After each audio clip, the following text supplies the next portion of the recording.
de solutions robotiques jusqu'à l'industriel manufacturier, en passant par la formation et l'attractivité des métiers.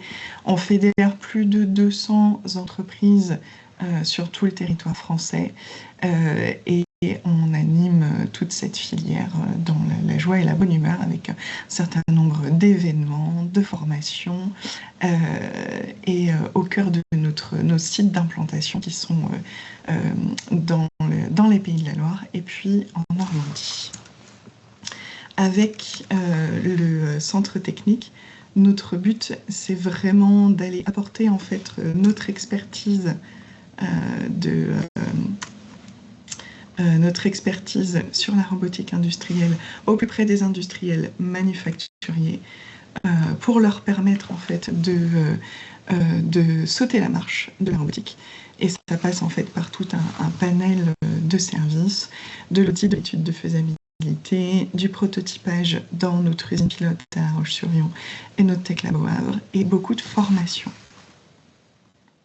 Donc nos adhérents, on a vraiment un peu une grande diversité d'entreprises qui représentent toute la filière, des fabricants, des distributeurs, des intégrateurs et concepteurs de machines, et bien sûr les industriels manufacturiers qui sont au cœur du réseau. On est en lien avec un certain nombre de pôles, de clusters et d'autres centres techniques. Certains sont présents dans la salle et je les salue. Et le but, c'est de faire en sorte de croiser les compétences pour faire en sorte que nos adhérents, qui sont majoritairement des PME, des TPE et des PME, puissent accéder plus facilement à tout un panel de services pour les faire monter en compétences, pour les faire monter sur de la R&D notamment. On a un réseau plutôt dynamique, j'ai oublié de le dire. On a entre 30 et 50 nouveaux adhérents, nouvelles entreprises adhérentes tous les ans, avec du coup un nombre d'adhérents qui augmente graduellement et qui est à plus de 210 adhérents sur 2024, 214 pour être précis. Et on est bien passé, on est bien dans la bonne dynamique pour continuer à le faire monter sur 2025. Dans les accompagnements qu'on fait pour les industriels, donc depuis 2 ans, on en a fait plus d'une quarantaine, majoritairement sur des sujets de flexibilité, robotique, relocalisation de production. Donc on s'inscrit, je ne vais pas dire dans les tendances actuelles, mais bien dans ce qui fait l'essence de l'industrie en France. Et plus de 150 apprenants qui ont bénéficié de nos formations l'année dernière, toujours avec un côté pratique sur le site, donc dans nos usines pilotes. Un très court retour d'expérience de nos projets collaboratifs. Donc, à l'heure actuelle, nous en avons 2 qui sont donc qui ont été octroyés par France 2030 et qui sont opérés par l'ANR, l'Agence nationale de la recherche. On a donc le projet ligne pilote qui permet de créer une ligne flexible et souveraine pour l'assemblage et le démantèlement de batteries et de petits électroménagers, même si on est très focalisé sur le cas d'usage batterie, parce que c'est là où on a le plus en fait de demandes côté industriel. C'est un projet qui a commencé depuis 1 an et qui est fait en partenariat avec un centre technique des Hauts-de-France spécialisé dans le logiciel open source, et un projet dans lequel nos adhérents, surtout fournisseurs de solutions et fournisseurs de robots, sont assez impliqués pour justement la mise en place de cette ligne pilote. Et le projet Amatsumara, qui est un très gros projet qu'on appelle défi de transfert, et le but c'est de prendre des technologies dans les labos et de les transférer jusque chez les industriels, en mettant au cœur de tout ça en fait un intégrateur plutôt PME.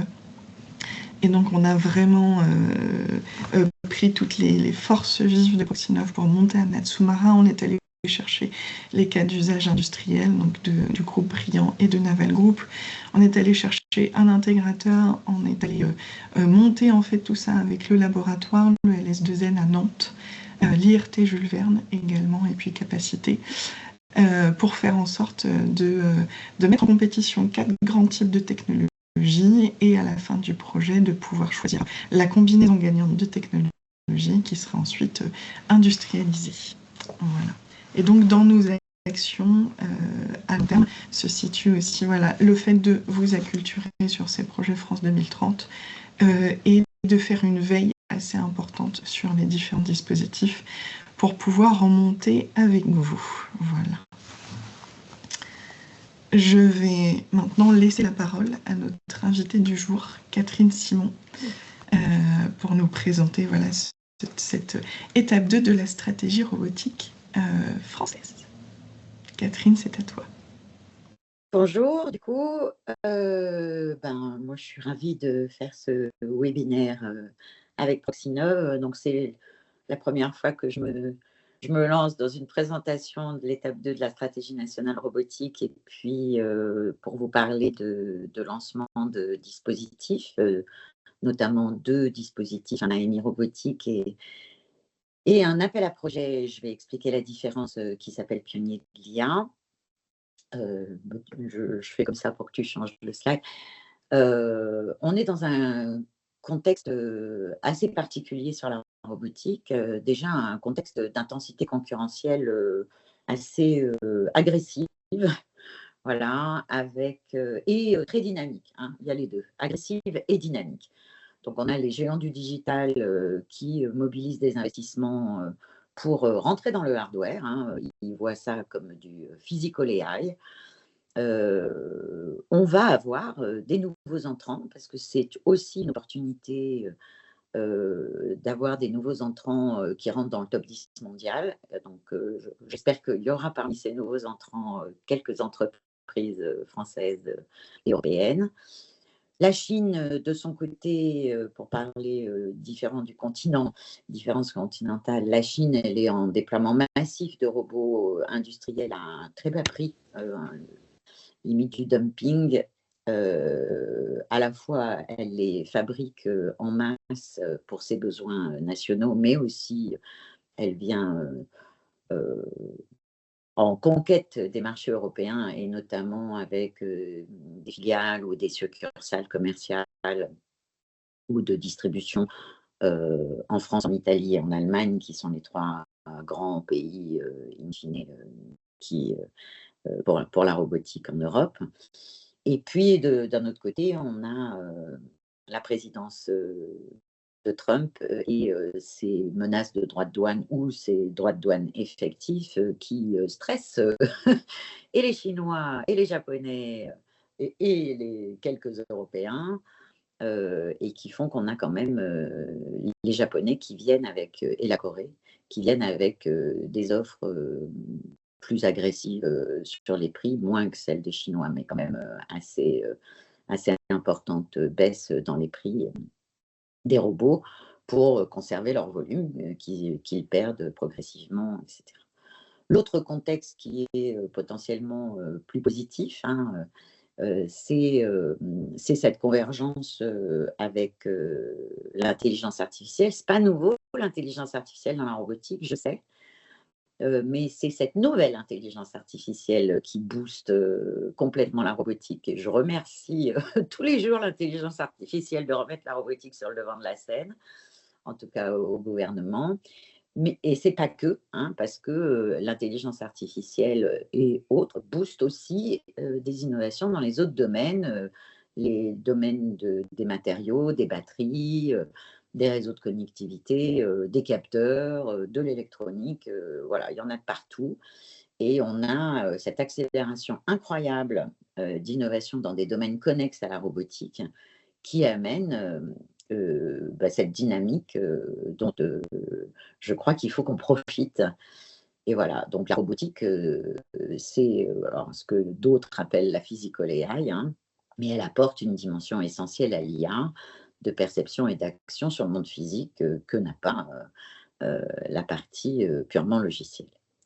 Donc, depuis le début, hein, la stratégie nationale robotique auquel on a rajouté machines intelligentes pour élargir à plusieurs types et tout type d'équipements industriels ou d'outils pour assister l'homme hein, dans ses activités, elle est orientée vers l'offre. D'accord. Alors après, on a souvent le débat offre versus demande. Je ne fais pas une innovation hors sol. Les innovations, c'est un continuum, c'est une réponse à un besoin, hein, c'est une solution à un enjeu. Donc, pour autant, nous, on finance des projets d'innovation. Le SGPI, on finance des projets d'innovation et notamment pour gagner en souveraineté. Nos objectifs sont super clairs, donc souveraineté, autonomie stratégique, c'est, si je le dis rapidement, la liberté de choix, hein, la liberté de choix de nos partenaires, la liberté de choix de qu'est-ce qu'on apporte, qu'est-ce qu'on fabrique, et qui sont nos partenaires internationaux si besoin. Et ça, c'est important. Il y a aussi un objectif de résilience. Hein. C'est pour ça qu'on a pas mal ciblé les structures, les infrastructures critiques dans la première étape de la stratégie nationale, parce qu'il faut qu'on ait la maîtrise et le contrôle de nos outils de production et des outils qu'on introduit dans nos infrastructures très critiques ou pour les maintenir, les réparer, les construire. Une stratégie de résilience, hein, parce que malgré tout, il va falloir savoir s'adapter aux crises, notamment les crises environnementales, mais pas que, et une stratégie de responsabilité environnementale. C'est un des axes dans la doctrine de France 2030, 50% de nos investissements doivent aller dans un impact écologique positif. Donc on souhaite à la fois avoir cette autonomie stratégique, cette résilience, cette responsabilité environnementale, mais aussi placer la France en leader sur des marchés émergents en forte croissance et à haute valeur ajoutée. Et alors, on a ciblé 3 types d'équipements et on continuera de cibler 3 types d'équipements. Ça ne veut pas dire que d'autres types d'équipements ne sont pas les bienvenus, mais on est particulièrement attentif à tout ce qu'on appellera robotique agile et cognitive, hein, avec l'intelligence artificielle, la fabrication additive, qu'on voit comme un élément de potentielle rupture sur des marchés consolidés, et les robots mobiles en extérieur, dont les drones. On a ouvert à partir de la 4e relève de l'appel à projet robots et machines intelligentes d'excellence qui maintenant est clos, aux briques technologiques matérielles associées. Et puis là, on va ouvrir beaucoup plus largement à tout ce qui est briques technologiques associées à la robotique ou essentielles aux fonctions de la robotique. On peut changer slide après. Donc, cette convergence et cette accélération des innovations, il faut le voir d'un côté comme une potentielle menace, hein, notamment avec le contexte d'intensité concurrentielle, mais surtout, il faut le voir comme une opportunité de reconquérir notre place en recherche qui est, on va dire, stable. Mais comme on a une agitation en ce moment des innovations, des dépôts de brevets, des publications, notamment sur la convergence IA et robotique, il faut qu'on contribue à notre juste place aussi en France, dans l'industrie, et l'industrie prise au sens très large, hein, on va dire toute industrie, tout secteur, et en pionnier des marchés émergents. Alors on voit, on a de plus en plus de demandes dans le bâtiment, on a de plus en plus alors bon, un petit peu de marché qui s'ouvre sur tout ce qui est retail, distribution, etc. Sachant qu'on avait déjà de l'intralogistique, mais là, on essaye de voir l'hospitality, voilà, le marché de l'hospitality. Et puis, bien sûr, les marchés de la santé. Et voilà. Et donc, on a besoin d'avoir un positionnement un peu différenciant face à l'intensité concurrentielle. Et on va se concentrer quand même sur une robotique en étape 2, sur une robotique IA native, hein, donc avec des composantes d'IA, à quelques exceptions près, je vais en parler, avec pour notre transition écologique et notre conscience, on va dire, écologique, une efficience en ressources et en énergie. Et on va regarder tout ce qui est principe de rétrofit, de circularité, avec qui doivent apparaître dès la co-conception matérielle et logicielle. Des notions de robustesse, hein, parce que l'IA, tout le monde nous dit ouais, l'IA c'est bien gentil, mais dans le monde physique, il faudrait de la sécurité.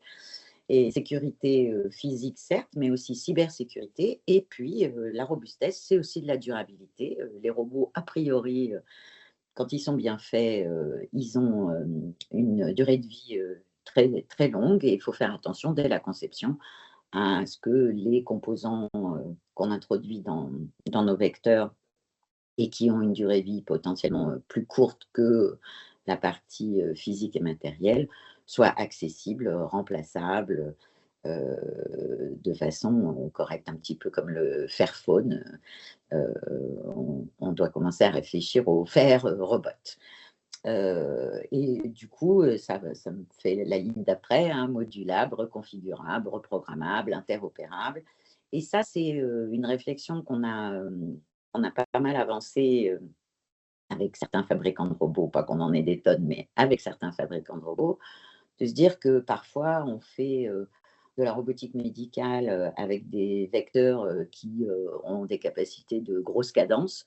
On s'en fout de la cadence en robotique médicale, au même titre que pour certains robots, la précision n'est pas la valeur ajoutée, mais c'est peut-être autre chose. Et donc, d'essayer de trouver des façons de modularité, de reconfiguration, de reprogrammation qui permettent une adaptation de la solution robotique au juste besoin et au juste coût et de façon conviviale et accessible, y compris pour des gens non formés, hein, puisqu'on a malgré tout des, un petit peu de stress sur les compétences robotiques, électroniques et même digitales.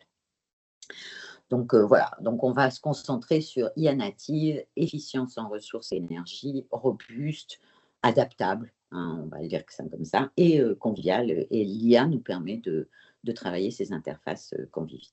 Le slide d'après, s'il te plaît. Et ça, on ne peut pas le faire tous azimuts, tout secteur, etc. Parce que malgré tout, face à des investissements très conséquents des GAFAM, et des autres continents, même si on pousse très très fort l'Europe à considérer la robotique comme une verticale technologique d'importance majeure sur laquelle il faut qu'ils investissent beaucoup plus massivement, on fait des choix de filières prioritaires. Donc, encore une fois, ça n'interdit pas d'autres filières, mais dans la stratégie robotique, on a comme filière prioritaire l'industrie, et là, on part, même si j'ai mis au sens large la conception de la Direction générale des entreprises est quand même beaucoup plus sur l'industrie manufacturière de production, hein.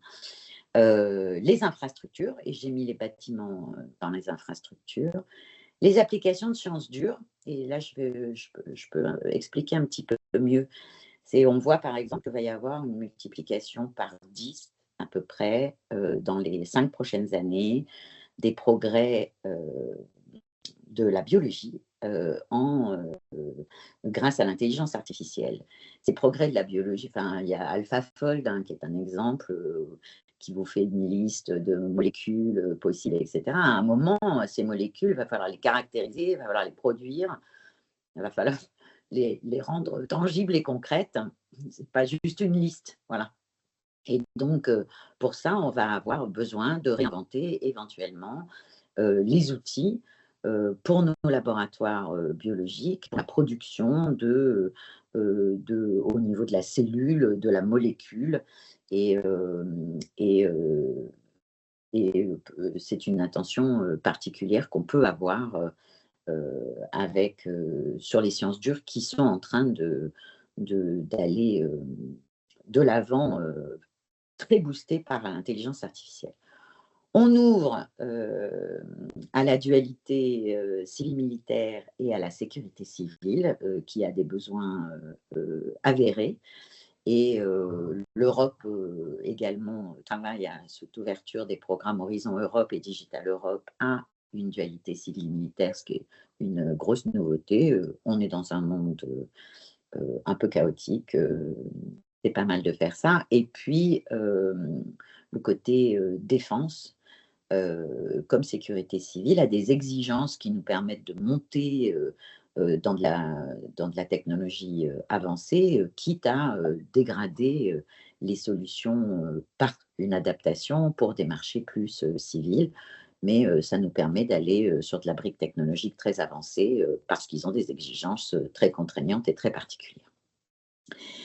Et puis, il faut qu'on pense quand même, malgré tout, c'est ce que je disais au départ, on va avoir des nouveaux entrants dans le top mondial, hein, au même titre que quand la robotique collaborative s'est mis un peu à, à, à monter, il y a eu la pépite Universal Robot, quand l'intralogistique est devenu un sujet de robotisation et d'automatisation, Exotech, hein, des entreprises comme ça vont apparaître et d'un côté, vous avez, ça va m'amener mes deux cibles de marché, d'un côté, vous avez les entreprises qui viennent de la mécatronique et qui doivent intégrer, elles n'ont pas trop le choix, une nouvelle intelligence artificielle dans leur solution.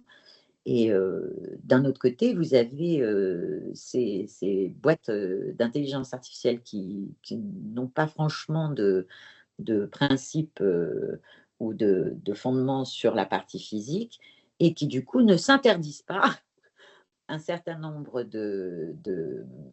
d'innovations vers une robotique general purpose, au même titre qu'aujourd'hui on parle d'IA générale, hein.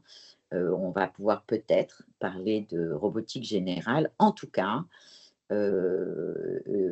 l'IA, la nouvelle IA et les progrès dans plein de sciences, sciences des matériaux, biologie, etc., va potentiellement amener une dissémination générale de la robotique, et il ne faut pas rater ça, qui peut s'intégrer à tous les niveaux de notre quotidien.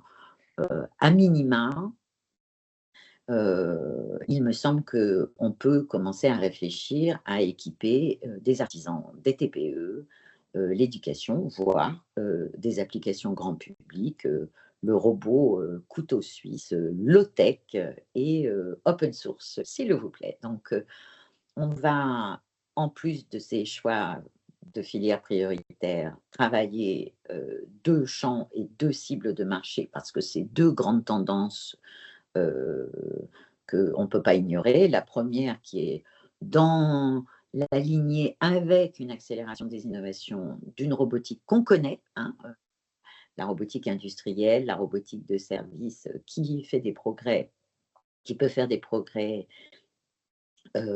en tout ce qui est les interfaces, la reconnaissance et la perception des environnements, grâce à l'intelligence artificielle, mais qui aussi peut faire des progrès dans comment sont co-conçues de façon matérielle et logicielle les solutions et éventuellement modifier les matériaux, travailler sur d'autres façons de concevoir les robots, avec toujours comme critère la performance, l'excellence, hein, la précision ou la fiabilité, hein, encore une fois, et la robustesse. Ça, c'est des critères qui vont être majeurs et qui restent majeurs pour les gens qui sont déjà en robotique, ils le savent.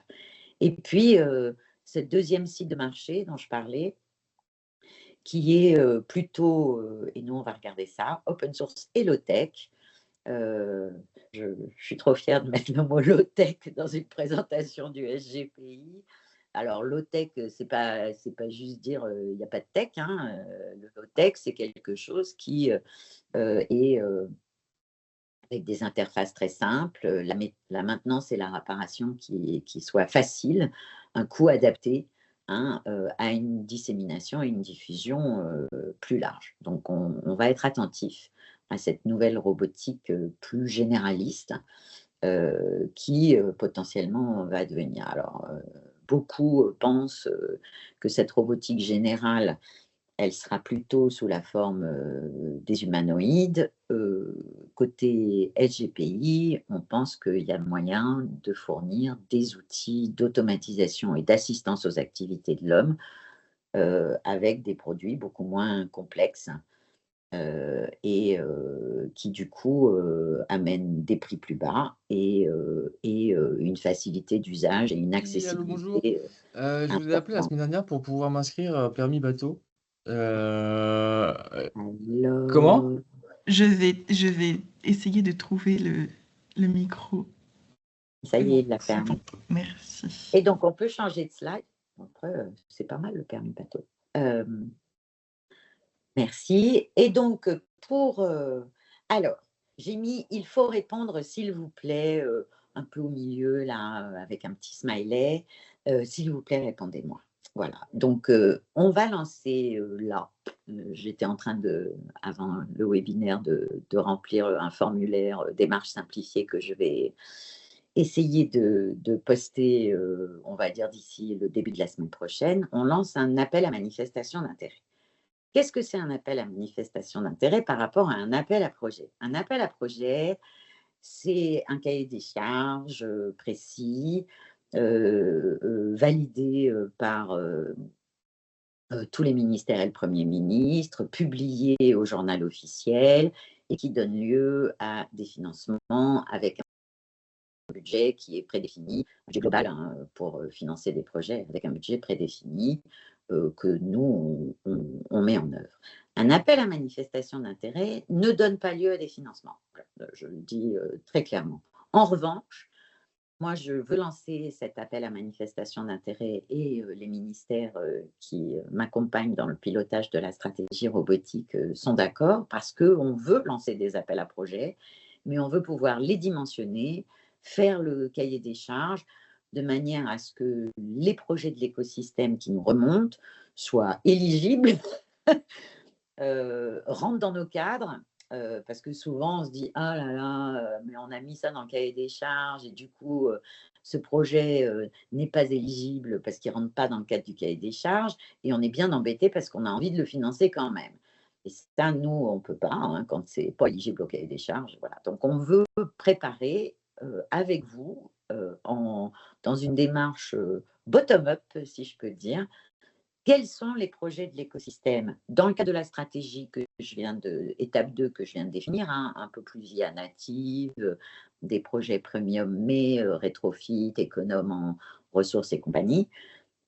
Mais quels sont les projets de l'écosystème? Quels sont les projets que vous portez et que vous avez envie, des projets d'innovation que vous avez envie, dans lesquels vous avez envie d'investir et que l'on pourrait soutenir? Une fois que j'aurai cette liste de projets de réponse à l'appel à manifestation d'intérêt, on lancera des appels à projets financés auxquels vous aurez pré-répondu en tout cas dans une façon très simplifiée. Hein. Le maximum que j'autorise pour répondre à mon appel à manifestation d'intérêt, c'est 15 pages. Si vous en mettez moins, ça va.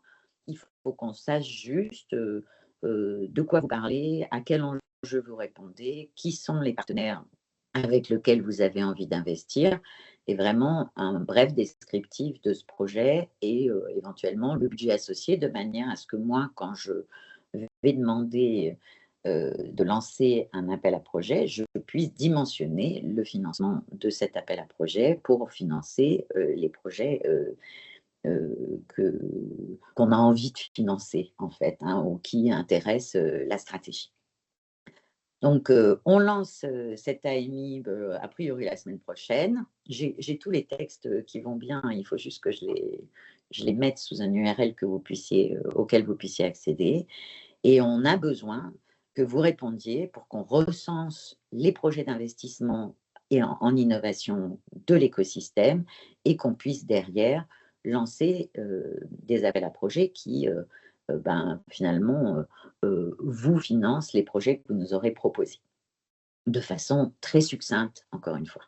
Donc ça ne vous coûtera pas beaucoup de temps et moi, ça va m'aider beaucoup à pouvoir argumenter qu'il faut lancer tel appel à projet plutôt que tel autre. Et donc ça, c'est en amont de lancement d'appels à projets qu'on envisage, mais qui ne sont pas fermement décidés puisqu'on attend vos réponses sur l'AMI. Et on a a priori deux typologies d'appels à projets qu'on a envie de lancer, alors septembre-octobre, parce qu'il y aura le temps d'écrire un vrai cahier des charges, puis de recevoir vos réponses. Des projets qu'on a appelés flagship, collaboratifs, et puis des projets de nouvelles filières industrielles robotiques. Donc là, si tu les as démasqués, je veux bien mon petit détail, parce que je vois que je ne suis pas si en retard que ça. Donc, les projets flagship, c'est combiner des composants et avoir des offres dans des fonctions éthiques pour la robotique à forte valeur ajoutée. Donc, j'ai donné des exemples, un logiciel et ou matériel de navigation robuste et sécurisé dans des environnements dynamiques ou non structurés, un direct drive, et là, il n'y a pas forcément de l'intelligence artificielle, sans terre rare, hein, c'est pas mal, puis d'avoir aussi un direct drive ou des motoréducteurs souverains, de la robotique no-code. Ce qu'on demande, c'est des consortiums qui associent un intégrateur technologique de premier plan à l'échelle internationale. Alors, je suis désolée, je vais en citer, hein. Safran, Thales, Dassault, et ouais, c'est nos usual suspects, Valeo, Forvia, Bouygues, enfin voilà, allons chercher des grands ensembliers co-traitants de nos industries aéronautiques, automobiles, dans le bâtiment, dans l'écologie, hein, Veolia, ce genre de gens. Allons les chercher pour qu'ils nous amènent des acteurs émergents et ou des laboratoires de recherche sur la scène internationale en profitant des technologies et des briques technologiques qui sont développées sur le territoire par des acteurs émergents pour les faire monter en offre de solutions on va amener à l'Europe au bout de 12 mois. Donc, on a une échelle de temps accélérée qui est adaptée à l'échelle de temps accélérée des innovations de l'intelligence artificielle qui entraîne la robotique dans son sillage. On veut une première étape de projet au maximum de 2 ans, avec sous 12 mois un jalon de première démonstration et matérialisation de ma brique, elle va faire ça, ou mon ensemble va faire ça, et un impact clair sur les marchés concernés au bout de 24 mois. Et au bout de 24 mois, là, on essaiera de s'intégrer, et c'est pour ça aussi qu'on demande qu'il y ait des grands acteurs qui se mobilisent. On va s'intégrer à l'échelle européenne à des appels à projets qui devraient ressembler aux appels à projets flagship, parce qu'on a participé beaucoup les Français à l'écriture d'un document pour Horizon Europe et Digital Europe qui s'appelle AI Powered Robotics, dans lequel on a préinscrit, enfin en tout cas on a essayé de faire inscrire la Commission européenne des sujets très importants pour les progrès de la robotique, et que l'Europe, comme la France, soit positionnée correctement face à une concurrence massive. Donc, on cherche des projets de ce type et on pense que c'est une bonne idée de lancer un appel à projet septembre-octobre sur ce sujet-là et avec ces caractéristiques-là. Vous avez le droit de dire que vous n'êtes pas d'accord, et l'AMI est fait pour ça. Le deuxième appel à projet qu'on voudrait lancer en septembre-octobre, j'ai repris une expression qui m'a été donnée par un acteur en Occitanie, du poc au phoc. C'est facile à retenir. C'est qu'on se rend compte qu'on a pas mal d'acteurs émergents qui font des très belles innovations, et que la traversée de la vallée de la mort, qui commence au prototype et qui s'arrête plus ou moins quand on a des vrais premiers clients, et ben ça se fait pas bien. Hein. Donc, soit les entreprises périclitent pendant un long moment parce qu'elles n'arrivent pas à passer à l'échelle, elles font de multiples prototypes, elles n'arrivent pas à la première série industrielle, elles n'ont pas assez d'argent même pour financer leurs multiples itérations de prototypes. Et nous, on veut aider ça, et on veut aider la première série industrielle et voilà. Alors, on se dit que c'est quelque chose qui va nous permettre de développer à taille critique des acteurs émergents et qui va participer à notre souveraineté sur la maîtrise de nos outils et équipements des activités, c'est trop tôt, des activités de l'homme. Et donc, on voudrait encore des réponses en consortium avec des acteurs émergents avec un fort potentiel de marché, hein, de la PME-PMI industrielle qui sait fabriquer, hein, en fait, des projets de mécatronique, éventuellement des composants électroniques, ou qui sait assembler tout ça pour en faire une solution viable, et puis des primo-utilisateurs. Donc, ce que j'ai mis, c'est on va dire bienvenue à des démarches de type usine as a service ou de venture clienting, qui est l'achat, le pré-achat de solutions robotiques qui ne sont pas encore terminées, sous réserve qu'elles atteignent un certain nombre de spécifications et de caractéristiques, et qui est une alternative à la levée de fonds et qui permet de financer justement ce passage à l'échelle industrielle. Donc là, on va se mailler aussi avec les territoires qui peuvent mettre ensemble la PME industrielle qui a des capacités de machines non utilisées et les bonnes compétences, qui va pouvoir amener à des acteurs émergents qui sont plutôt peut-être dans l'ingénierie et la robotique, le côté bureau des méthodes, ingénierie industrielle, et capable aussi de prendre en charge la première série et qu'on pourra financer, voire les premiers achats et les primo-utilisateurs. Je sais qu'il y en a qui s'étaient inscrits, je ne sais pas s'ils sont là, mais voilà, donc un bel appel à faire une réindustrialisation et reconquérir le fait que oui, on sait fabriquer des robots en France, et c'est dommage qu'on ait abandonné ce sujet. Voilà, et alors, en parallèle de ça, la stratégie nationale d'intelligence artificielle sort, pareil, dans très peu de temps. Là, un appel à projet, ce n'est pas un AMI, c'est un appel à projet, c'est-à-dire qu'il y a du financement associé, qui s'appelle Pionnier de l'IA, sur lequel la robotique est extrêmement attendue. C'est un programme un petit peu agile, avec 3 jalons et des sélections en entonnoir quelque part. Donc au départ, vous pouvez répondre en tant que petite start-up, acteur émergent, individu qui vient de créer sa boîte. Voilà, c'est très ouvert. Après, à chaque jalon, vous pouvez modifier votre consortium, modifier vos partenaires pour aller à la phase d'après. Donc, soit vous répondez directement parce que vous avez un projet de pionnier de l'IA et robotique qui rentre dans le cadre du cahier des charges, et répondez directement. Il y a 3 relèves, la première étant pour l'instant en septembre, si on arrive à lancer l'appel rapidement.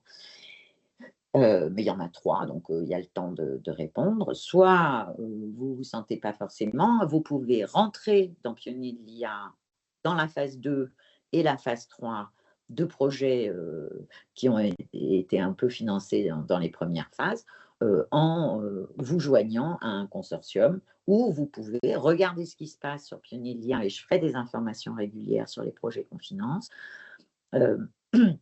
Regarder régulièrement et éventuellement être la phase d'après, pionnier de l'IA, pour développer plus loin les solutions, voire les fabriquer avec notre projet de nouvelle filière robotique industrielle.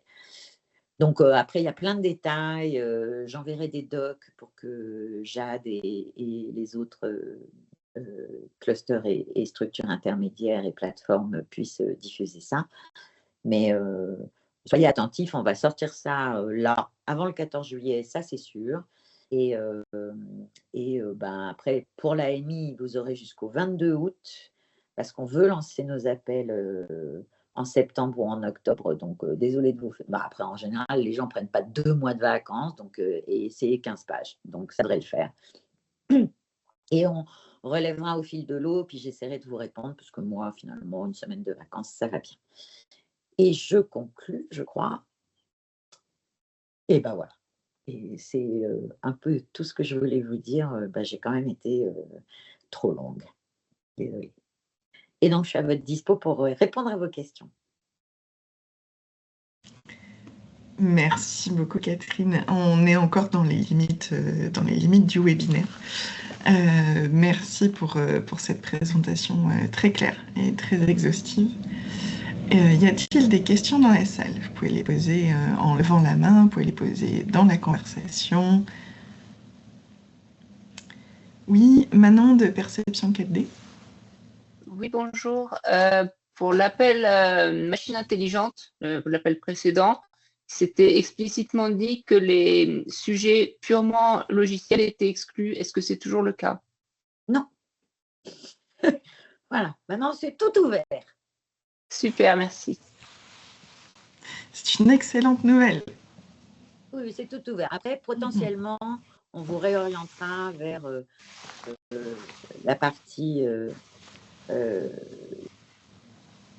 des stratégies numériques, parce qu'on a plein de stratégies numériques, donc parfois c'est bien de nous répondre en robotique, mais on sait réorienter facilement. Mais oui, c'est tout ouvert. Là, il n'y a plus de contraintes. Merci. Moi, j'ai une question. Une fois que tu auras relevé en fait les réponses aux AMI, combien de temps va-t-il falloir pour pouvoir mettre en place les AAP financés qui en découleront? Alors, moi, j'ai déjà commencé à créer des fiches en interne au SGPI pour dire on veut lancer ces AAP-là, mais avant, on veut vérifier que c'est les bons, hein, donc on fait notre AMI. Lancer un AMI, c'est juste une question de moi qui tape un texte, qui fait valider et puis qui le met en ligne. Un AAP, ça demande une publication au journal officiel, une vérification juridico-machin, donc ça nous prend un mois. Donc c'est pour ça que je dis septembre-octobre, on veut lancer nos appels et c'est pour ça qu'on vous donne que jusqu'au 22 août pour nous répondre. Sachant que moi, j'ai déjà pas mal d'idées de qui peut répondre à quoi, parce que des gens me parlent. Hein. Et après, moi, je relèverai les trucs au fil de l'eau pour essayer pendant le mois d'août et tout début septembre, commencer à écrire un cahier des charges. Voilà. Super. On a une question dans le chat. La présentation pourra-t-elle être partagée et y a-t-il un enregistrement? La réponse à ces deux questions est oui, donc il y a un enregistrement. Je suis désolée, je crois que j'ai oublié de vous l'indiquer au début de ma présentation. Et la présentation sera également envoyée aux inscrits du webinaire. Voilà.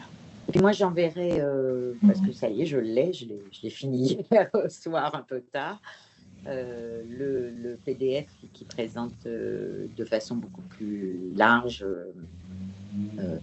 le bilan de la stratégie étape 1, la stratégie étape 2, l'AMI, pionnier de l'IA, et puis voilà, donc le texte à partir duquel j'ai fait des jolis copier-coller moches sans images pour vous faire cette présentation ce matin.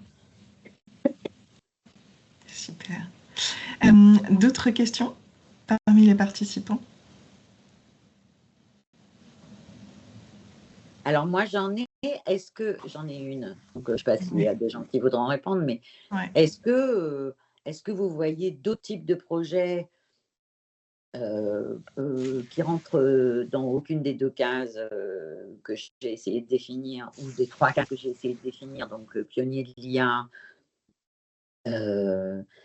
flagship sur des briques fonctionnelles essentielles de la robotique et finalement fabrication industrielle de nos solutions françaises venant d'acteurs émergents. Est-ce que vous voyez d'autres typologies de projets qui rentreraient dans aucune de ces cases-là et qu'il faudrait pour autant qu'on soutienne côté de l'État?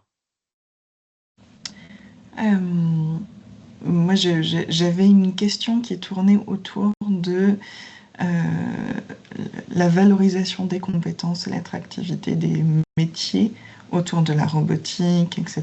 Pour pas qu'il y ait juste un flux qui aille vers l'IA, mais qu'on ait aussi un flux qui aille vers la robotique.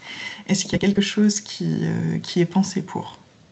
Alors, le compétences et métiers d'avenir, il a fermé en fin d'année, là, 2024, parce que pour des raisons techniques, hein, il fallait qu'on fasse nos déclarations à l'Europe et pour récupérer l'argent de l'Europe, parce que c'est cofinancé par l'Europe. Voilà, il va normalement réouvrir, on ne sait pas sous quelle forme. En attendant, ben voilà, les projets de formation, c'est marqué dans mon texte de la AMI là, et vous avez des projets de formation, de transformation. Vous les envoyez dans le cadre de l'AMI, ça s'appelle la catégorie autres projets. et vous avez encore la publication de la fiche synthétique qui disait un peu ce qu'on cherche dans le cadre de compétences et métiers d'avenir, même si l'appel est fermé pour l'instant. Sachant qu'il va réouvrir, on ne sait juste pas quand, sous quelle forme il va réouvrir. On a une demande particulière aussi en termes de ressources humaines et de formation. Et c'est qu'on voit bien que les gens qui sont formés à l'intelligence artificielle n'ont pas vraiment de compétences hardware physique. Hein, là, c'est de la physique et de la mécanique. Et les gens qui ont des formations en mécanique et en sciences physiques n'ont pas forcément des formations en logiciel, en intelligence artificielle, dans les domaines mathématiques, in fine, qui concernent plus la partie logicielle. Et on pense qu'il y a besoin fortement de nouvelles formations qui sont sur les doubles compétences et d'une hybridation de ça. Donc, et notamment, alors, pas forcément sur les opérateurs et la maintenance, où on a eu pas mal de projets dans l'étape 1 et dans le cadre de CM1, mais vraiment au niveau plutôt recherche, doctorant, postdoc, ingénieur de la pluridisciplinarité. Donc, on pense qu'on a des vrais besoins là-dedans et donc une vraie attention portée à des nouvelles formations qui hybrident les disciplines logicielles et matérielles. Super, merci Catherine. On a une autre question dans le chat donc de David Corguier qui demande si une réponse pour le 22 août à l'AMI est-elle compatible avec la recherche d'acteurs de taille nationale? C'est une question que je me pose aussi, connaissant certains de ces acteurs et du coup la complexité de réussir à monter quelque chose avec eux. Alors, c'est une réponse à un AMI. Donc, moi, je n'ai pas d'enjeu que vous m'écriviez, aucun enjeu. Idéalement, je voudrais bosser avec telle boîte, mais elle ne m'a pas répondu. Hein, c'est dans le consortium, vos consortiums n'ont pas à être préformés. Ça vous donne l'occasion de commencer à essayer de préformer des consortiums. Donc, vous serez un peu plus prêts quand on lancera nos appels, parce que vous en aurez peut-être contacté un ou deux déjà, et que vous aurez peut-être eu au mois de juillet ou au mois d'août. Et moi, si vous me dites, dans mon consortium, je veux ça, mais je ne les ai pas encore trouvés, ça me va. Ce qui m'intéresse, c'est de savoir c'est quoi vos projets d'innovation et qu'est-ce que vous amenez. Et puis, le partenaire idéal, vous me l'écrivez si vous ne l'avez pas. Alors, essayez de trouver un nom de boîte, quoi. Ou un exemple de boîte. Il y a une autre main qui s'est levée, j'ai vu. Oui, Marina Vernaton. Salut Marina. Bonjour Catherine Simon, merci pour toutes ces informations hyper pertinentes. Et nous, ça nous parle, on est sur en disant deux mots sur un projet d'un robot, une machine qui va tester et qualifier des batteries qu'on reçoit pour en faire la seconde vie, etc. On a en fait déjà créé la machine, le robot. Alors, vous voyez qu'il y a un mini historique que vous connaissez dans la robotique. Aujourd'hui, je me demande en fait à partir de quel moment ça devient un robot, sachant qu'aujourd'hui, j'ai l'impression que l'IA et la robotique, ça va quand même vachement ensemble. Et ma question quand même de base, qui rejoint celle de David Corgier, c'est plutôt, moi j'ai du mal à me projeter, alors déjà, à voir avec quel acteur on pourrait faire nous un consortium, mais est-ce que tu peux nous donner un business case réel, comment ça se passe au départ alors on leur écrit pour leur annoncer ce qu'on voudrait faire avec eux, et puis ensuite comment ça se passe, entre guillemets, c'est quoi les étapes d'après? Alors, il me semble quelques mots. on est quand même en webinaire Proxinov. Oui. Vous avez des clusters, des plateformes, un comité robotique national dans lequel participent ces clusters et ces plateformes, tous les laboratoires de recherche, certains grands groupes industriels, des acteurs émergents sont censés vous représenter et vous aider. Donc, adressez-vous à vos clusters, à vos pôles régionaux, aux responsables du développement économique de votre région, aux référents France 2030 dans votre région, aux référents BPI France. Adressez-vous à toutes ces structures qui connaissent vachement bien leur tissu, soit local, etc. Adressez-vous à moi, hein. Je dirais j'ai tel projet, puis j'enverrai ça à des contacts qu'on a où je penserai.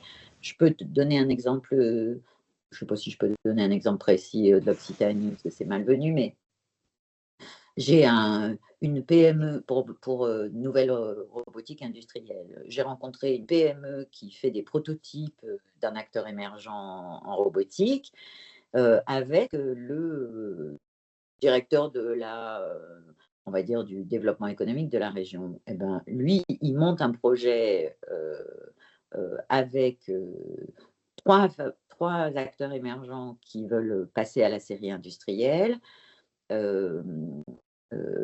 Cette petite PME qui a 12 000 m² de terrain pas très utilisé et qu'elle peut complètement transformer en usine et qui a envie de passer à une plus grande échelle et qui a toutes les compétences qu'il faut, et la région. Et il m'appelle pour me dire Catherine, je veux monter une filière industrielle robotique en Occitanie. Est-ce que tu en as d'autres? Et je vais présenter un 4e acteur émergent pour qu'ils aient 4 robots différents à construire et que ça démarre un peu plus de façon sécurisée pour la PME de se lancer dans je fais de la première série. Vous avez dans la même veine, vous avez Accendus, une filiale Défi Automotive qui fait de l'usine as a service et qui diffuse son principe un petit peu dans toutes les régions. Donc, il y a en Bretagne, au Havre, etc. Sur la partie flagship, on a quand même déjà discuté avec certains grands groupes. Donc, on peut, voilà. Et je pense que voilà, vos clusters, vos pôles, vos interlocuteurs territoires, et si ça ne suffit pas, vous m'écrivez, il me manque tel bonhomme ou tel type d'entreprise ou tel labo qui saurait faire ça, et moi on va chercher. Hein, merci Catherine. Je rebondis sur ce qu'a gentiment dit Catherine sur faire appel aux clusters, aux pôles et puis aux plateformes. Tu es arrivé un petit peu tardivement dans la présentation et du coup, tu n'as pas vu notre présentation. Non, désolée. Et c'est pas grave. Et en fait, actuellement, on a déjà, nous, un projet autour de la seconde vie batterie et de la robotique pour laquelle on cherche des entreprises comme la tienne pour faire des cas d'usage. Ouais. Donc, ça pourrait potentiellement être hyper intéressant. Voilà. Donc, merci d'avoir assisté à ce webinaire et avoir posé cette question. Parfait. Et donc, j'ai vu d'autres mains, mais je ne sais pas où elles sont. Donc, hop. Non, c'était la mienne. Ah, okay. D'autres questions dans la salle?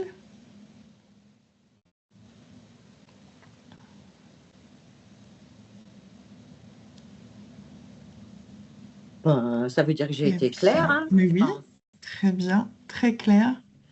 Et donc, première étape de la stratégie, on a financé 80 projets. Si je ne compte pas les projets de type recherche très amont, on a financé 80 projets. J'espère pouvoir financer aussi quelque chose comme 80 projets dans le cadre de l'étape 2 avec une accélération et l'avènement de belles boîtes et de monter à l'échelle à la bonne échelle et à la taille critique de belles boîtes de robotique.